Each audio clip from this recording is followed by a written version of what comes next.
RCB.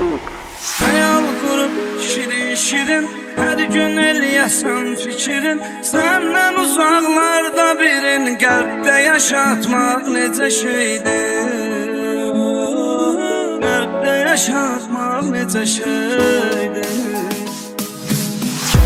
Kulaklarına ses durmadan olmaz əvəz. Yarı yuxuda görəcəz, yuxudan oyatmaq necə şeydir, yuxudan oyatmaq necə şeydir. Çəkirəm dərd sər gecələr, zülmə bərabər gecələr.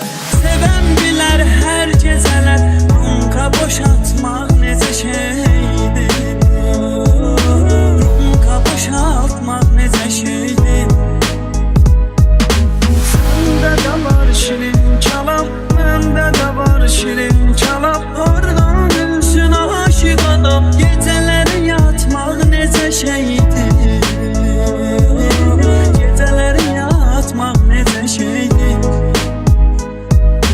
Çox çəkibdi ahı bilər, bir özü bir Allahı bilər. Balıqların şahı bilər, dəryada batmaq necə şeydir, dəryada batmaq necə şeydir.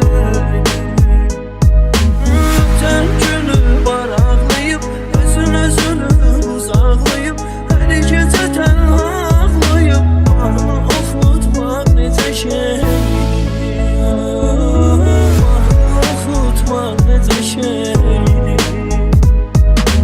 Ürəyim onun üçün darıxıb, həsrəti axırma çıxıb, sevgilinin gözünə baxıb, əlindən tutmaq necə şeydir, dərdi unutmaq necə şeydir. Səndə də var şirin çalam, məndə də var şirin çalam. Oradan gülsün aşıq adam, gecələri yatmaq necə şeydir, gecələri yatmaq necə şeydir.